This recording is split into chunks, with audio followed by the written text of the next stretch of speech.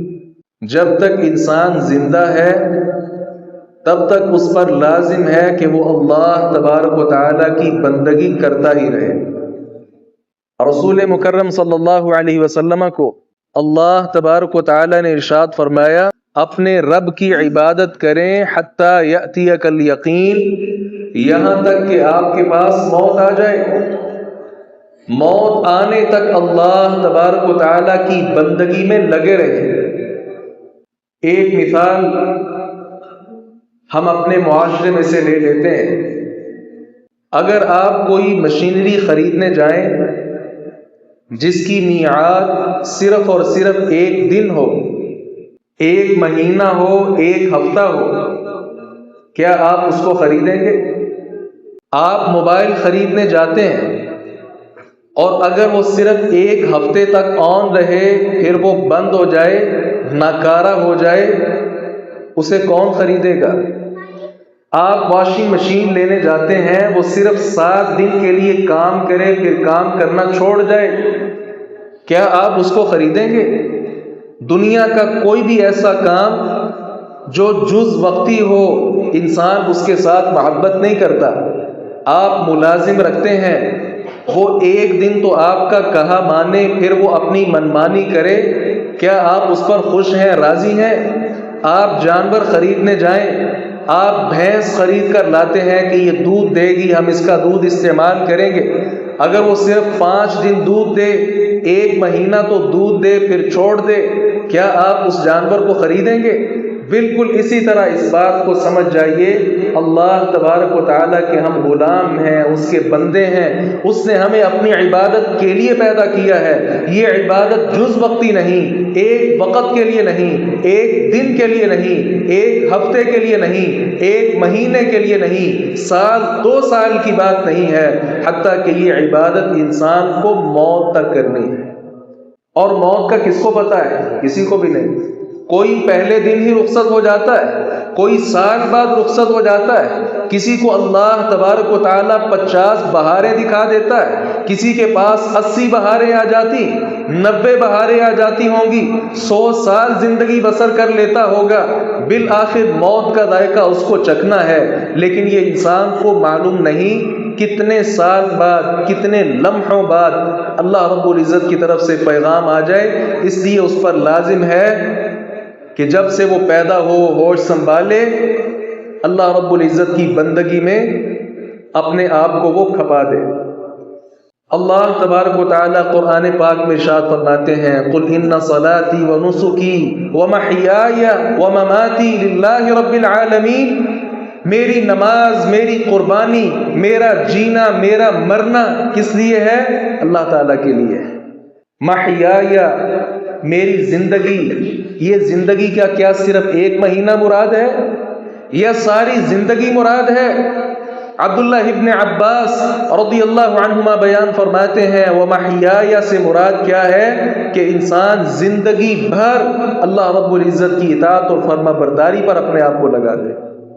تو زندگی بھر، ایک ہفتے کے لیے نہیں، مساجد کا رخ ایک ہفتے کے لیے نہیں، مساجد کا رخ ایک مہینے کے لیے نہیں، صلاۃ اللیل کا جو قیام اللیل ہے ایک مہینے کے لیے نہیں، انفاق فی سبیل اللہ، اللہ کے راستے میں جو خرچ ہے ایک مہینے کے لیے نہیں، گالم گلوچ سے جو باز رہنا ہے، رکنا ہے، ایک مہینے کے لیے نہیں، لوگوں کے ساتھ اچھا برتاؤ جو کرنا ہے ایک مہینے کے لیے نہیں، بلکہ یہ سارے کے سارے جو اعمال صالحہ ہیں وہ انجام دینا اور تمام برے کاموں سے اجتناب کرنا، یہ انسان کی ساری زندگی کا حصہ ہونا چاہیے۔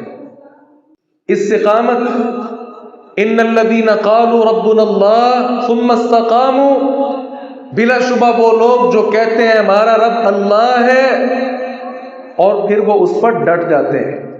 یہ نہیں کہ اللہ کو بھی راضی کر لیا، اوروں کے در پہ بھی انسان ٹھوکریں کھاتا پھرے، نہیں، میرا رب اللہ ہے، پھر اس پر استقامت، نماز ہے تو اللہ کے لیے، روزہ ہے تو اللہ کے لیے، حج ہے اللہ کے لیے، تمام عبادات اگر ہیں خالصتاً اللہ تبارک و تعالیٰ کو راضی کرنے کے لیے، اور اس پر انسان استقامت اختیار کرے، مداومت، ڈٹ جائے اس کے اوپر، یہ چیز اللہ رب العزت کو مطلوب ہے۔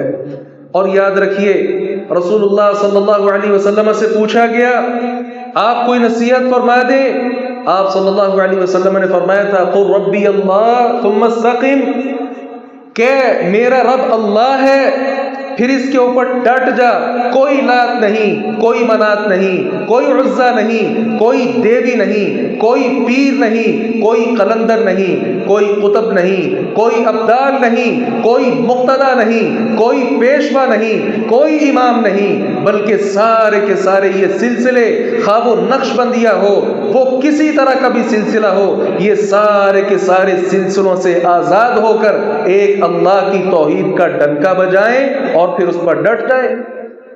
یہ استقامت اللہ رب العزت کو چاہیے، اور اس استقامت کا پیغمبر علیہ الصلوۃ والسلام نے حکم دیا تھا۔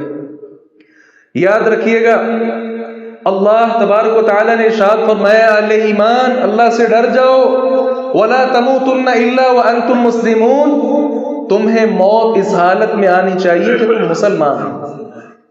انسان کو جب پتہ نہیں موت کس وقت آنی ہے تو اسے اپنا ہر لمحہ وہ اسلام میں اور اللہ تبارک و تعالیٰ کی اطاعت میں اور بندگی میں بسر کرنا چاہیے۔ یاد رکھیے گا نبی کریم صلی اللہ علیہ وسلم جب فوت ہوئے، عمر ابن خطاب کہنے لگے جو کہے گا کہ پیغمبر علیہ السلام فوت ہو گئے میں اسے تلوار کے ساتھ قتل کر دوں گا۔ چونکہ اتنا بڑا سانحہ تھا، یہ بہت بڑا سانحہ تھا، صحابہ کرام اتنی تکلیف تھی، اتنی پریشانی تھی، حتیٰ کہ ہوش و حواس ان کے وہ ختم ہو گئے تھے۔ اس موقع پر اللہ رب العزت نے استقامت کا پہاڑ بنایا ابو بکر صدیق رضی اللہ عنہ کو، آ کر فرمانے لگے عمر بیٹھ جاؤ۔ عمر سے بیٹھا نہ گیا، وہ اپنے جلال میں تھے، تیش میں تھے۔ ابو بکر صدیق رضی اللہ عنہ منبر پر براجمان ہوئے اور تاریخی الفاظ کہا فمن کان منکم یعبد محمدا فإن محمدا قد مات، جو تم میں سے محمد رسول اللہ صلی اللہ علیہ وسلم کی عبادت کیا کرتا تھا وہ جان لے، اس میں کوئی شک نہیں کہ محمد رسول اللہ صلی اللہ علیہ وسلم فوت ہو گئے، وہ جائے اپنا کوئی اور رب تلاش کر لے۔ لیکن من کان منکم یعبد اللہ فإن اللہ حی لا یموت، جو پرستش اللہ کی کرتا تھا، عبادت اللہ کی کیا کرتا تھا، اللہ ہمیشہ سے زندہ ہے، اسے موت نہیں آ سکتی، وہ اپنی عبادت کو جاری رکھے۔ ہاں ہم یہ بات کہتے ہیں من کان منکم یعبد شہر رمضان فإنہ قد مضى، جو تم میں سے رمضان کی عبادت کرتا تھا، رمضان کے مہینے کی خاطر وہ نماز بھی بر وقت پڑھتا تھا، روزہ بھی رکھتا تھا، زکوٰۃ ادا بھی کرتا تھا، انفاق فی سبیل اللہ بھی تھا، یتیم اور بیواؤں کے سر پر دست شفقت بھی تھا، لوگوں کے ساتھ اچھا رویہ بھی تھا، گالم گلوچ سے اجتناب تھا، اکل حرام سے پرہیز کر رہا تھا، لیکن جیسے ہی ماہ رمضان گزرا اسے سمجھ جانا چاہیے میرا رب مر گیا ہے، ختم ہو گیا ہے، لہذا وہ عبادت بھی چھوڑ دے، وہ پھر کسی جائے ماہ رمضان سے اپنا اجر بھی تلاش کر لے۔ ہم عبادت رمضان کی نہیں کرتے، ہم عبادت ذو الحجہ کی نہیں کرتے، ہم عبادت ربیع الاول کی نہیں کرتے، ہم عبادت محرم کی، صفر کی، دیگر کسی مہینے کی یا کسی خاص دن کی نہیں کیا کرتے، بلکہ عبادت اللہ تبارک و تعالیٰ کی ہے۔ اس لیے عزیز بھائی اور عزیزہ بہن، اگر آپ عبادت اللہ کے لیے کر رہے ہیں، راضی اللہ کو کر رہے ہیں، تو پھر رمضان کیا، رمضان آئے گزر جائے، دیگر مہینے آئیں گزر جائیں، ماہ و سال بیت جائیں، لیکن جو نمازی ہے اسے صحیح معنوں میں نمازی ہونا چاہیے۔ جو لوگوں کے ساتھ اچھا برتاؤ کر رہا تھا اسے کرتے رہنا چاہیے، صرف رمضان کی خاطر نہیں بلکہ اللہ تبارک و تعالیٰ کی خاطر انسان کو اعمال صالحہ کرنے چاہیے۔ امی جان عائشہ رضی اللہ عنہا بیان فرماتی ہیں، ان سے پوچھا گیا هل كان يخص شيئا من الايام، کیا پیغمبر علیہ الصلوۃ والسلام کوئی خاص دن کر کے ان کی عبادت کیا کرتے تھے؟ تو امی جان نے فرمایا اللہ نہیں، كان عمله دیما، آپ جو عمل بھی کرتے تھے آپ اس پر مداومت اور ہمیشگی اختیار کرتے تھے، آپ کسی خاص دن کے لیے کوئی عمل نہیں کرتے تھے۔ آپ اگر تراویح پڑھتے تھے آپ سارا سال ہی پڑھتے تھے۔ صحیح البخاری اٹھا کر دیکھیں، امی جان عائشہ بیان کرتی ہیں رمضان ہوتا یا غیر رمضان ہوتا پیغمبر علیہ الصلوۃ والسلام 11 رکعات پڑھتے تھے، یہ آپ کا معمول تھا۔ صرف رمضان میں نہیں بلکہ قیام اللیل پیغمبر علیہ السلام سارا سال کرتے تھے، حتیٰ کہ ساری زندگی آپ نے قیام اللیل کیا۔ دیگر اعمال صالحہ آپ صلی اللہ علیہ وسلم کی ایک بار 2 رکعتیں رہ گئی تھیں، آپ نے وہ رکعتیں عصر کی نماز کے بعد ادا کی۔ اب وہ ایک بار کا موقع تھا، لیکن آپ صلی اللہ علیہ وسلم چونکہ جب کوئی نیکی کا کام کرتے پھر اسے چھوڑتے نہیں تھے، ساری زندگی ہی عصر کے بعد آپ 2 رکعتیں پڑھتے رہے۔ عائشہ رضی اللہ عنہا اور دیگر صحابہ کرام کا بھی یہی عمل تھا۔ امی جان عائشہ رضی اللہ عنہا بھی، صحیح البخاری میں آتا ہے، جب کوئی نیکی کا کام کرتی پھر اسے چھوڑا نہیں کرتی تھی، بلکہ اس پر ہمیشگی اختیار کرتی تھی، وہ عمل کیے ہی جاتی تھی۔ امی جان عائشہ رضی اللہ عنہا نے ایک بار سوال کیا پیغمبر علیہ السلام سے، الا نغزو ونجاہد معکم، کیا ہم بھی آپ کے ساتھ نکل کر غزوہ اور جہاد میں شرکت نہ کیا کریں؟ آپ صلی اللہ علیہ وسلم نے فرمایا لکن احسن الجہاد واجمل الحج حج مبرور، آپ نے فرمایا تم خواتین کا بہترین جو جہاد ہے وہ اللہ رب العزت نے حج مقرر کیا ہے۔ حج آپ نے فرمایا یہ خواتین کا جہاد ہے۔ امی جان بیان فرماتی ہیں فلا ادع الحج بعد اذ سمعت هذا من رسول اللہ صلی اللہ علیہ وسلم، جب سے میں نے پیغمبر علیہ السلام سے سنا کہ خواتین کا جہاد حج ہوتا ہے، میں نے آج تک کبھی حج نہیں چھوڑا۔ 1 سال 2 سال کے لیے نہیں بلکہ جو عمل کیا ساری زندگی کیا۔ امی جان عائشہ رضی اللہ عنہا بیان فرماتی ہیں ابو بکر صدیق رضی اللہ عنہ مصطح ابن اثاثہ رضی اللہ عنہ پر خرچ کیا کرتے تھے۔ مصطح جو صحابی رسول تھے، مال و دولت میں بہت کم تھے، غریب نادار تھے، ابو بکر صدیق رضی اللہ عنہ پر خرچ کرتے تھے۔ ایک بار ایسا ہوا مصطح بن اثاثہ کی طرف سے ابو بکر صدیق رضی اللہ عنہ کو سخت پریشانی پہنچی اور فیصلہ کر لیا کہ مصطح مجھے تکلیف پہنچاتا ہے، آئندہ میں نے اس پر خرچ نہیں کرنا۔ اللہ رب العزت نے قرآن پاک اتار دیا، کہا وَلْيَعْفُوا وَلْيَصْفَحُوا أَلَا تُحِبُّونَ أَن يَغْفِرَ اللَّهُ لَكُمْ، معاف کر دیا کرو، باتوں کو دل سے بھی نکال دیا کرو، کیا تم نہیں چاہتے کہ اللہ تمہیں بھی معاف کر دے؟ یہ آیت مبارکہ نازل ہونا تھی۔ ابو بکر صدیق رضی اللہ عنہ نے کہا کیوں نہیں، میں پسند کرتا ہوں کہ اللہ تعالیٰ مجھے معاف کر دے، بخش دے۔ اور وہ جو مصطح پر خرچ کرنا بند کر دیا تھا اس کو ساری زندگی کے لیے پھر جاری کر دیا۔ یہ ہیں صحابہ کرام رضوان اللہ علیہم اجمعین۔ ہماری ایک والدہ ہیں مومنوں کی ماں سودا بنت زمعہ رضی اللہ عنہا، ایک بچہ پیدا ہوا جو امی جان سودا کے والد زمعہ ان کے بستر پر پیدا ہوا تھا، ان کی لونڈی کے بطن سے تھا، لیکن کسی اور کافر نے دعویٰ کیا تھا کہ یہ بچہ میرا ہے۔ آپ صلی اللہ علیہ وسلم کے پاس جب فیصلہ آیا، آپ نے فیصلہ زمعہ کے حق میں کیا۔ اب مجھے بتائیے جب فیصلہ زمعہ کے حق میں کیا تو وہ بچہ امی جان سودا کا کیا لگا؟ بھائی لگا۔ بھائی سے پردہ ہوتا ہے؟ نہیں ہوتا۔ لیکن آپ صلی اللہ علیہ وسلم نے سودا رضی اللہ عنہا سے کہا احتجبی منہ، تم اس سے پردہ کرو، کیونکہ اس کی مشابہت اس کافر کے ساتھ تھی جس نے کہا تھا کہ یہ میرا بچہ ہے۔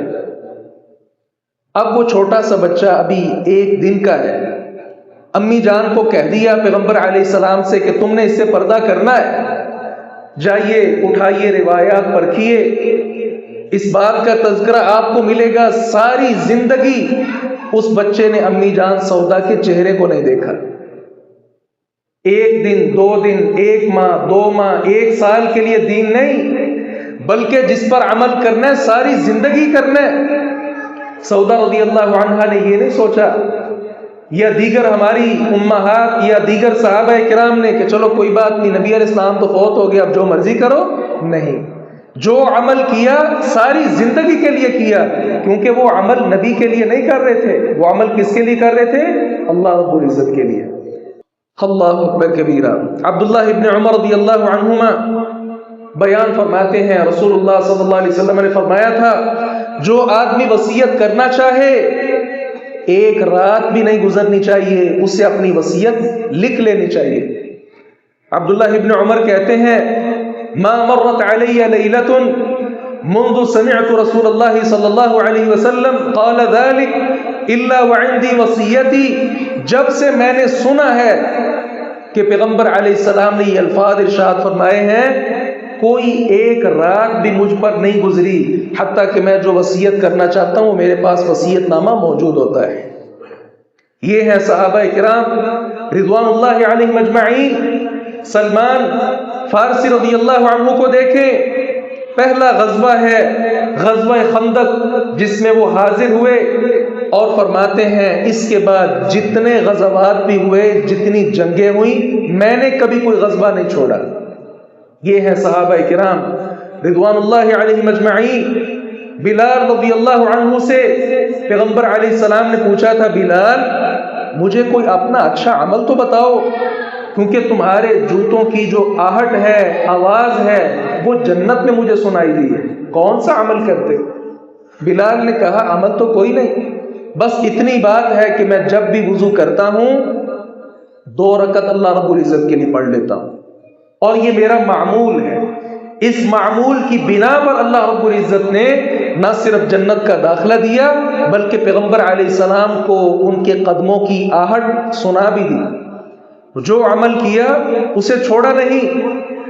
عثمان رضی اللہ عنہ بیان فرماتے ہیں ما زنیت فی الجاہلیہ ولا فی الاسلام، میں نے زمانہ جاہلیت میں بھی کبھی زنا نہیں کیا تھا اور اسلام میں بھی نہیں کیا۔ زمانہ جاہلیت میں کبھی چوری نہیں کی اور آج تک نہیں کی، زمانہ جاہلیت میں بھی شراب نوشی نہیں کی اور آج بھی نہیں کی، اسلام میں بھی نہیں کی۔ تو جو کام چھوڑا ہے اسے ساری زندگی کے لیے چھوڑا ہے۔ یہ صحابہ کرام رضوان اللہ علیہم اجمعین۔ انس بن مالک رضی اللہ عنہ بیان فرماتے ہیں ہم نے کبھی جھوٹ نہیں بولا اور ہم جانتے بھی نہیں کہ جھوٹ ہوتا کیا ہے، جھوٹ کے کیا فوائد ہیں، کیا ثمرات ہیں، ہمیں پتہ ہی نہیں، کیوں ہم نے جھوٹ کبھی بولا ہی نہیں، اس کے نقصانات کیا ہمیں پتہ ہی نہیں، کیوں ہم نے جھوٹ کبھی بولا ہی نہیں۔ کیا آج میں کہہ سکتا ہوں ہم یہاں موجود ہیں اللہ رب العزت کے گھر میں، کیا میں اور آپ اس طرح کے الفاظ کہہ سکتے ہیں کہ آج تک میں نے جھوٹ نہیں بولا، آج تک میں نے زنا نہیں کیا، آج تک چوری نہیں کی، آج تک شراب نوشی نہیں کی؟ اور صرف صحابہ کرام ہی نہیں بلکہ اولیاء اللہ ائمہ کرام اللہ رب العزت نے یہ توفیق ان کو بھی عطا کی تھی۔ امام بخاری رحمہ اللہ کے نام سے کون واقف نہیں ہے؟ فرماتے ہیں مغتبت احدا منذ سمعت ان الغیبت حرام، میں نے جب سے سنا ہے غیبت کرنا حرام ہے، آج تک میں نے کبھی کسی کی غیبت نہیں کی۔ اور ہماری تو ہر مجلس چغلی اور غیبت کے ساتھ بھری ہوتی ہے۔ اللہ اکبر کبیرہ۔ ایک صحابی رسول حکیم ابن حزام رسول اللہ صلی اللہ علیہ وسلم کے پاس آئے اور کہا کچھ عطا کیجئے، مانگا، آپ سے سوال کیا، آپ نے دے دیا، دوبارہ پھر ایک بار آگے کہا کچھ دیجئے، آپ نے پھر دے دیا، پھر سوال کرنے کے لیے آگے آپ صلی اللہ علیہ وسلم نے پھر نصیحت فرمائی، کہا حکیم یہ جو دنیا کا مال ہے یہ بڑا سرسبز ہے اور بڑا میٹھا ہے، جتنی ضرورت ہو اتنا حاصل کرو تو اللہ برکت ڈال دیتا ہے، لیکن اگر ضرورت سے بڑھ کر اسے حاصل کرنا شروع کر دو تو پھر یہ تمہارے لیے فتنہ ہے۔ اور میں تمہیں کہتا ہوں کہ کسی سے مانگا نہ کرو۔ حکیم ابن حزام رضی اللہ عنہ نے پیغمبر علیہ السلام کی اس نصیحت پر اس قدر عمل کیا حتیٰ کہ اپنا جائز حق بھی کبھی کسی سے نہیں مانگا۔ نبی علیہ السلام فوت ہو گئے، ابو بکر صدیق کا دور خلافت ہے، بیت المال میں تو ہر ایک کا حق موجود ہوتا تھا۔ ابو بکر کہتے تھے حکیم آؤ میں تمہارا حصہ تمہیں دے دوں، کہتے تھے نہیں لینا۔ ابو بکر فوت ہو گئے، عمر بن خطاب کا دور ہے، کہا حکیم آؤ اپنا مال لے جاؤ، کہا نہیں لینا، کیونکہ پیغمبر علیہ السلام نے کہا تھا کبھی کسی سے نہ مانگنا۔ یہ ہیں صحابہ کرام۔ ثوبان رضی اللہ عنہ جب انہوں نے سنا کہ پیغمبر علیہ السلام نے کہا کسی سے مانگا نہ کرو، اپنی سواری پر سوار ہوتے اور کوڑا اگر نیچے گر جاتا کسی سے نہیں کہتے تھے کہ مجھے پکڑا دے، بلکہ خود نیچے اترتے اپنی سواری سے اور کوڑا خود پکڑ کر دوبارہ اپنی سواری پر سوار ہوتے کہ کسی سے کچھ بھی نہیں مانگا۔ اور یہ عمل ایک دو مرتبہ کے لیے نہیں بلکہ ساری زندگی صحابہ کرام رضوان اللہ علیہ مجمعین نے اسے معمول بنا لیا تھا۔ فقیم لخمی بیان کرتے ہیں عقبہ ابن عامر رضی اللہ عنہ بوڑھے ہو چکے تھے، لیکن انہیں جب بھی دیکھا جاتا جہاں تیر اندازی کی جاتی ہے وہاں انہیں پایا جاتا تھا۔ سوال کر لیا عقبہ ابن عامر سے کہ آپ اتنے بوڑھے ہو چکے ہیں اور ابھی تک نشانہ بازی تیر اندازی کرتے ہیں؟ کہا بات یہ ہے رسول اللہ صلی اللہ علیہ وسلم سے میں نے سنا تھا من علم الرمی ثم ترکہ فلیس منا، جس نے نشانہ بازی سیکھی اور پھر اسے چھوڑ دیا وہ ہم میں سے نہیں ہے۔ بوڑھے ہو چکے ہیں، اعضاء جواب دے چکے ہیں، لیکن اس کے باوجود بھی نشانہ بازی نہیں چھوڑی کیونکہ حدیث مبارکہ سن رکھی۔ یہ ہیں صحابہ کرام رضوان اللہ علیہ مجمعین۔ جابر بن سلیم رضی اللہ عنہ کہتے ہیں آپ صلی اللہ علیہ وسلم سے میں نے کہا آپ مجھے کوئی نصیحت فرما دیجئے۔ آپ نے فرمایا لا تسبن احدا، کبھی کسی کو گالی مت دو۔ کہتے ہیں پھر زمانے بیت گئے فما سببت بعدہ حرا ولا عبدا ولا بعیرا ولا شاتا، پھر اس کے بعد میں نے کبھی کسی آزاد کو، کسی غلام کو، حتیٰ کہ اونٹ کو، بکری کو، کسی ایک چیز کو بھی گالی نہیں دی۔ اور ہمارا حال کیا ہے؟ جب کوئی پریشانی آئے کبھی حکمران کو گالی، کبھی موسم کو گالی، کبھی سردیوں کو گالی، کبھی گرمیوں کو گالی، کبھی جانور کو گالی، کبھی کسی انسان کو گالی، حتیٰ کہ بعض بڑی بڑی گالیاں انسان اپنے بیٹوں کو، پوتوں کو بھی ان کے ساتھ نواز رہا ہوتا ہے، تیری نسل ایسے کی ہے، تو فلاں ہے، تو فلاں ہے۔ اس قدر حواس باختہ انسان ہو چکا ہے، شیطان اس قدر انسان پر حاوی ہو چکا ہے کہ اس کو عقل اور شعور ہی نہیں کہ کہاں میں نے کیا بات کرنی ہے اور کیا نہیں کرنی۔ صحابہ کرام رضوان اللہ علیہ مجمعین، عمر ابن خطاب رضی اللہ عنہ کہتے ہیں نبی کریم صلی اللہ علیہ وسلم نے فرمایا اپنے باپ دادا کی قسم نہ اٹھایا کرو، من کان حالفا فلیحلف باللہ او لیصمت، جو قسم اٹھانا چاہتے ہیں اللہ کے نام کی قسم اٹھائے وگرنہ خاموش رہے۔ عمر ابن خطاب کہتے ہیں ہم اپنے باپ دادا کی قسمیں اٹھایا کرتے تھے، میرے باپ کی قسم، میری ماں کی قسم، تیری ماں کی قسم، آج بھی لوگ کہتے ہیں۔ لیکن عمر ابن خطاب کہتے ہیں جب یہ حدیث میں نے سن لی اس کے بعد کبھی آباء و اجداد کے ناموں کی قسم نہیں اٹھائی۔ اور یہ کبھی شاید کہنا اور سننا آسان ہے لیکن اس پر ساری زندگی عمل پیرا ہونا صحیح معنوں میں کامیابی یہ ہے۔ علی رضی اللہ عنہ آپ جانتے ہیں ایک بار غلام آئے تھے، فاطمہ رضی اللہ عنہا چونکہ تھک جاتی تھی گھر کے کام کر کے، رسول مکرم صلی اللہ علیہ وسلم کی خدمت میں حاضر ہوئی تھی، ابا جان باقی سب کو غلام آپ دے رہے ہیں، ہمیں بھی کوئی غلام لونڈی دے دیں، گھر کے کام کاج میں چلیں، معاونت ہو جائے۔ رسول اللہ صلی اللہ علیہ وسلم نے فرمایا ایک عمل نہ سکھا دوں جس کے ساتھ تمہاری تھکاوٹ اتر جائے گی؟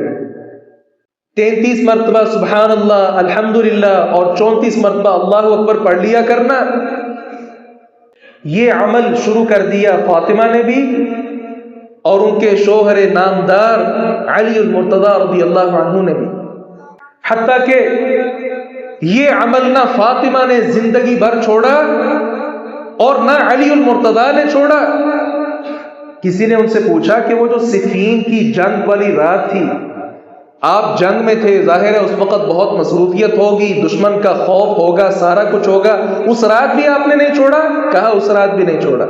یہ ہیں صحابہ کرام رضوان اللہ علیہم اجمعین، جنہوں نے آپ صلی اللہ علیہ وسلم کی باتوں کو ایک دو لمحوں کے لیے نہیں، ایک مہینے ایک سال کے لیے نہیں، بلکہ ساری زندگی کے لیے معمول بنا لیا تھا. یاد رکھیے گا، کچھ سال یا کچھ ماہ پہلے جو اسرائیلی مصنوعات ہیں بائیکاٹ کیا تھا اہل اسلام نے، لیکن ایک دن کے لیے، ایک مہینے کے لیے عرب عالم دین ہے شیخ مشہور حسن آل سلمان، بہت بڑے عالم دین ہیں، فرماتے ہیں مجھے 30 سال ہو چکے ہیں، آج تک غیر مسلم جو پروڈکٹ ہیں وہ میرے گھر میں نہیں آتے. عمل ہے ایک دو سال کے لیے نہیں، ایک مہینے کے لیے نہیں، ساری زندگی اسے معمول بنانا چاہیے. تابعین جو ہیں، امام سعید ابن مسیب فرماتے ہیں 30 سال ہو گئے، ما سمعت تأذینا فی اہلی منذ 30 سنہ، 30 سال ہو چکے ہیں، کبھی ایسا نہیں ہوا کہ اذان ہوتی ہو اور سعید اپنے گھر کے اندر موجود ہو. اذان ہوتی تھی اور میں مسجد کے اندر موجود ہوتا تھا. 30 سال ہو گئے اس بات کو. اور یہ صرف سعید ابن مسیب ہی نہیں بلکہ دیگر کئی ائمہ کرام کے متعلق یہ باتیں معروف ہیں. اس لیے عزیز بھائی، رسول اللہ صلی اللہ علیہ وسلم نے فرمایا احب الاعمال الی اللہ تعالی ادومها وان قل، اللہ تعالیٰ کو زیادہ پسندیدہ عمل کون سا ہے؟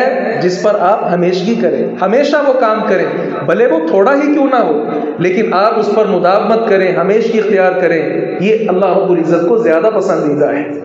عبداللہ ابن عمر ابن عاص رضی اللہ عنہ پیغمبر علیہ السلام کے پاس موجود ہیں. آپ نے نصیحت فرمائی، کہا عبداللہ لا تکن مثل فلان، فلاں آدمی کی طرح نہ ہو جاؤ. کیوں؟ کان یقوم اللیل فترک قیام اللیل، وہ تہجد پڑھا کرتا تھا، تراویح پڑھا کرتا تھا، لیکن اب وہ چھوڑ بیٹھا ہے. تم اس طرح کے نہ ہو جاؤ، بلکہ جو عمل کرنا ہے اس کو ہمیشہ ہمیشہ کے لیے کرو. رسول اللہ صلی اللہ علیہ وسلم صحابہ کرام کو اس طرح کی نصیحتیں فرمایا کرتے تھے. یاد رکھیے، حدیث میں آتا ہے آپ صلی اللہ علیہ وسلم نے ارشاد فرمایا آدمی عمل کرتا ہے جنتی لوگوں والے عمل، حتیٰ کہ ایک بار کوئی ایسا عمل کر لیتا ہے جو جہنمیوں کا عمل ہوتا ہے تو اللہ تعالیٰ اس کا شمار اہل جہنم میں کر دیتا ہے. اس لیے انسان کو نہیں پتا کس عمل پر مجھے موت آ جائے. صحیح واقعہ ہے اکاڑا شہر کا، ایک نوجوان نماز بھی پڑھتا ہے، سارا کچھ کر رہے، لیکن ساتھ ساتھ جس طرح نوجوانوں کو عادت ہوتی ہے برے نوجوانوں کے ساتھ بیٹھنے کی، اسی طرح وہ ایک رات برے دوستوں کی مجلس میں چلا گیا جہاں شراب نوشی ہو رہی تھی، شراب پی اور اسی حالت میں مر گیا. ساری زندگی اعمال صالحہ کرتا رہا لیکن 7 گناہ نہیں چھوڑے. اسے نہیں پتا تھا کس گناہ پر مجھے موت آ جائے. اور اللہ رب العزت اس حالت میں کل قیامت کے دن لوگوں کو اٹھائے گا جس حال میں لوگ مرے تھے. اب حالت کیا ہے؟ وہاں میں بھی موجود تھا. جنازے کا کہا گیا، وہاں کے سب سے بڑے جو عالم دین ہیں جنازہ پڑھانے سے انکار کر دیا. کیسی موت ہے کہ انسان مرے، کتنی پریشانی، دکھ اور تکلیف والا وہ مرحلہ ہوتا ہے، لیکن تکلیف پر تکلیف کہ علماء جنازہ پڑھانے سے انکار کر دیں. انسان کو نہیں پتا کس عمل پر میرا خاتمہ ہو جائے، اس لیے عثمان رضی اللہ عنہ کی زندگی کو پرکھا کرے. قرآن پاک کی تلاوت ان کا معمول تھا. بلکہ خود فرماتے ہیں کہ میں حیران ہوتا ہوں اس مسلمان پر، ایک دن سارا گزر جاتا ہے لیکن قرآن پاک پر کسی نوجوان کی نظر ہی نہیں پڑتی۔ ابھی موبائل اٹھا کر دیکھ لو، لاسٹ سین دیکھ لو، فیس بک کا، واٹس ایپ کا، دیگر اپلیکیشنز کا، 10 منٹ پہلے، 20 منٹ پہلے، آدھا گھنٹہ پہلے، 1 منٹ پہلے، اور کتنے آپ کو ایسے ملیں گے جن پر لکھا ہوتا ہے on line. Quran of line ہوتا ہے، سارا سال ماہ رمضان میں کچھ توفیق ملتی ہے قرآن کو دیکھنے کی، جیسے عید کے چاند کا اعلان ہوا قرآن کو اوپر رکھ دیا، طاقوں میں سجا دیا۔ عثمان رضی اللہ عنہ نے قرآن کے ساتھ جو پیار اور محبت قائم کی تھی ساری زندگی کے لیے تھی، حتیٰ کہ آپ واقعات جانتے ہیں جب انہیں شہید کیا گیا تھا اس وقت بھی وہ قرآن پاک پڑھ رہے تھے، فَسَيَكْفِيكَهُمُ اللَّهُ، اس آیت پر وہ پہنچے تھے جب دشمن نے وار کیا تھا۔ واہ رے عثمان، کیا خوش نصیبی ہے، کیا خوش قسمتی کی بات ہے کہ جب آپ کو اٹھایا جائے گا آپ اس وقت بھی پڑھ رہے ہوں گے فَسَيَكْفِيكَهُمُ اللَّهُ۔ اور کتنے نوجوان ہیں برے کاموں میں موت آ جاتی ہے، کتنے بڑے دکھ کی بات ہے، آج بھی نمازی بھی ہو، سارا کچھ ہو، لیکن کل قیامت کے دن جب وہ اٹھایا جائے وہ کسی کو گالی دے رہا ہو، جب اسے اٹھایا جائے وہ موبائل کا غلط استعمال کر رہا ہو، جب کسی کو اٹھایا جائے وہ باپ کو، ماں کو گالی دے رہا ہو، ان کے خلاف زبان درازی کر رہا ہو، کتنا برا رویہ ہوگا جب اس انسان کو اٹھایا جائے جو چوری کرتا ہوا اٹھایا گیا، چوری کرتا ہوا اسے اٹھایا جائے، اور اسی طرح وہ انسان بھی جو زناکاری میں ملوث تھا، شراب کباب کی مجلسوں میں بیٹھا تھا، اس وقت اسے اٹھایا جائے، اس انسان کے پلے کیا رہے گا؟ اس لیے عزیز بھائی اور بہن اپنی زندگی کو بدلنے کی کوشش کریں۔ رسول اللہ صلی اللہ علیہ وسلم ارشاد فرماتے ہیں، جس طرح آپ جانتے ہیں انما الاعمال بالنیات، اسی طرح ایک حدیث صحیح بخاری میں یہ بھی ہے انما الاعمال بالخواتیم، عملوں کا دار و مدار خاتمے کے اوپر ہے۔ اللہ کو خاتمہ چاہیے اور خاتمہ اچھا چاہیے، اچھا خاتمہ ہوگا اسی پر آپ کا فیصلہ ہے جنت کا، اور برا خاتمہ ہوگا تو اسی کے مطابق اللہ رب العزت کے ہاں فیصلے ہوں گے۔ اس لیے اپنی زندگی کو سنوارنے کی کوشش کی جائے، جو اعمال صالحہ ہم کر رہے ہیں اس ماہ مبارک میں انہیں جاری رکھنا چاہیے، نیکیوں کے اس سلسلے کو روکنا نہیں چاہیے، نہیں معلوم یہ سانسیں کب جواب دے جائے، اللہ رب العزت کی طرف سے داعی کب آ جائے۔ اللہ رب العزت ہم سب کا خاتمہ ایمان پر فرمائے۔ وآخر دعوانا ان الحمد للہ رب العالمین۔